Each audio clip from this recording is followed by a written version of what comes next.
सुप्रभातम बच्चों, पिछले वीडियो में अपन ने अपने बीए पार्ट फर्स्ट की लघु सिद्धांत कौमुदी के जो संज्ञा प्रकरण चल रहा है उसमें उच्चारण स्थान के विषय में चर्चा की थी और कुछ प्रमुख उच्चारण स्थानों के विषय में अपन ने जाना था कि किस वर्ण का उच्चारण हमारे मुख में स्थित स्थान के वहाँ से होता है। आज हम इस वीडियो में जानेंगे अन्य जो शेष वर्ण हैं उनका उच्चारण स्थान क्या क्या है। तो पहले में अपन ने जाना था कि री और ली वर्ण का उच्चारण स्थान समान है, सवर्ण है। उसके बाद में हमने किया अकु है विसर्जनीया नाम कंठ है, फिर इचु यशा नाम तालु, ऋतु रसानाम मूर्धा और ऋतु लसानाम दंता। अब उसके बाद में आगे के क्रम में हम आते हैं तो अगला सूत्र है उपुब्धमानिया नाम ओष्ठौ। उ वर्ण 18 प्रकार का। पू का मतलब प वर्ग, प वर्ग का मतलब प फ ब भ म।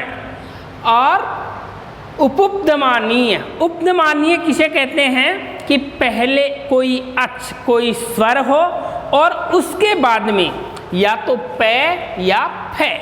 स्वर और प या फ के बीच में ये जो उल्टा यू का चित्र है, इस प्रकार का भाव जहाँ होता है उसे उपधमानीय कहते हैं। मतलब उ वर्ण, प वर्ग और उपधमानीय। उ वर्ण 18 प्रकार का, प वर्ग 5, 18 और 5 23 और उपधमानीय 2, 23 और 2 25। इन 25 वर्णों का उच्चारण स्थान ओष्ठ होता है। जब भी हम इन वर्णों का उच्चारण करते हैं तो ऊ बोलते ही होठों की आकृति बदलती है। प फ ब भ मैं बोलने पर होठ परस्पर स्पर्श करते हैं तो इनका उच्चारण स्थान ओष्ठ होता है। अगला सूत्र है य मैं गणना नाम नासिका च। 5 व्यंजन वर्णों के लिए हमने अनुनासिक नाम दिया है। य मैं गणना नाम नासिका च। च का अभिप्राय है और, अर्थात य मैं ग अण और न इन वर्णों का उच्चारण स्थान इनका मूल भाग होता है।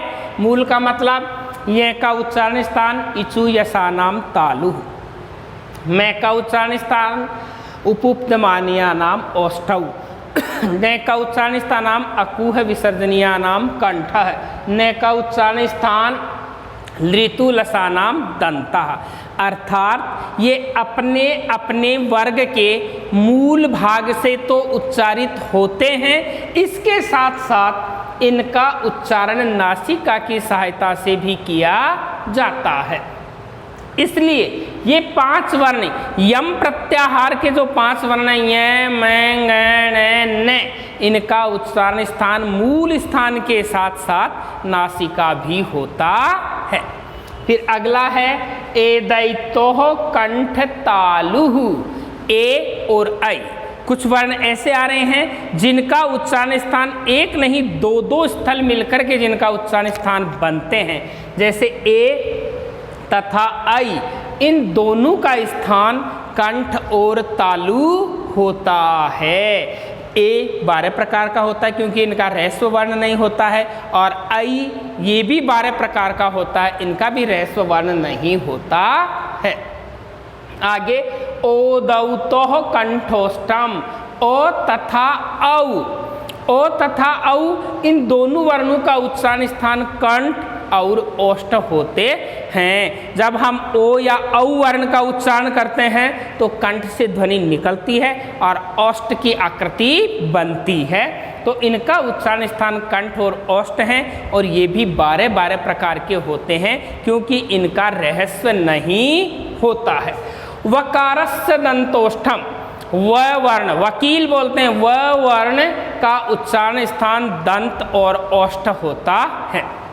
जब हम व वर्ण का उच्चारण करते हैं तो हमारे ऊपर के दांत ओष्ठ को स्पर्श करते हैं। संपूर्ण वर्णमाला में हम देखते हैं तो वह वर्ण अकेला है जिसका कोई सवर्ण नहीं है, वह वर्ण अकेला ही उच्चारित होता है।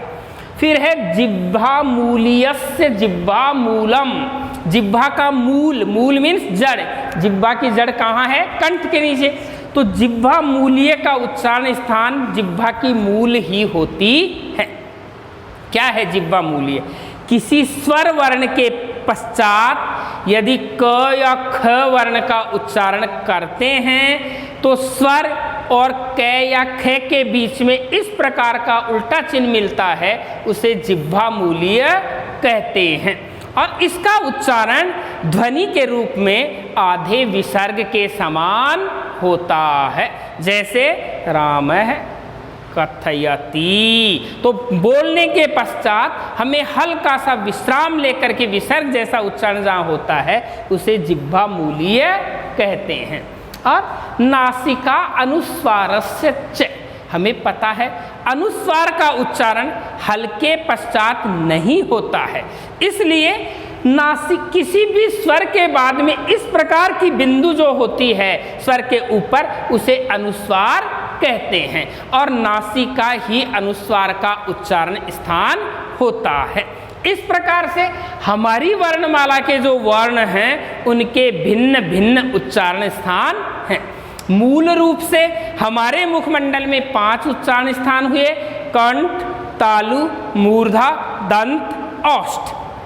इसके अलावा कुछ वर्ण मिलकर के और दो वर्ण मिलकर, दो स्थल मिलकर के एक वर्ण का उच्चारण स्थान बनते हैं। तो हमें बिल्कुल ध्यान रखना है, इस पर बिल्कुल ध्यान रखना है, स्मरण में रखना है कि री और ली वर्ण सवर्ण हैं। आगे चल करके अपन तल्लय जैसी रूप सिद्धि करेंगे तो वहाँ री सवर्ण मत ध्यान रखना है कि री और ली वर्ण परस्पर सवर्ण माने गए हैं।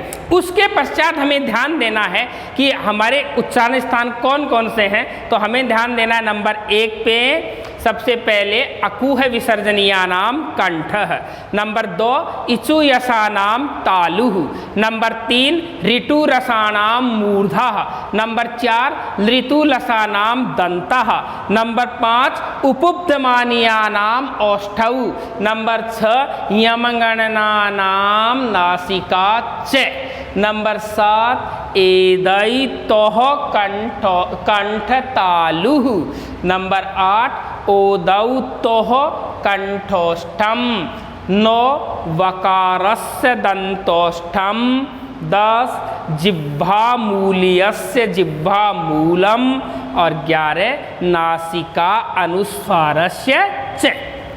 ये तो हमारे इन वर्णों के उच्चारण स्थान हैं। अब आगे हमारे पाठ्यक्रम का भाग बनता है कि ये वर्ण जब हम उच्चारित करते हैं तो हमारे मुखमंडल में 2 प्रकार का प्रयास हमें करना होता है।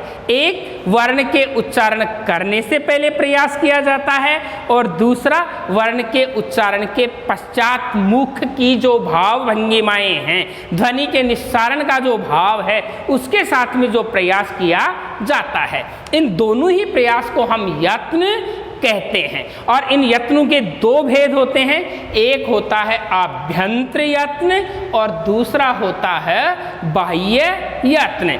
मतलब वर्ण का उच्चारण करने से पहले हमारी स्वर तंत्रियों के द्वारा जो आंतरिक प्रयास किया जाता है, आंतरिक यत्न किया जाता है, उसे आभ्यंतर यत्न कहते हैं। और वर्ण का उच्चारण करते समय जो करने के पश्चात करने के साथ जो भाव बनते हैं उन्हें बाह्य यत्न कहते हैं। अब ये आभ्यंतर यत्न कितने प्रकार के होते हैं, बाह्य यत्न कितने प्रकार के होते हैं, और इनके प्रकारों की क्या क्या विशेषता होती है, इसका विशिष्ट अध्ययन अपन आगामी वीडियो में करेंगे। तब तक के लिए धन्यवाद।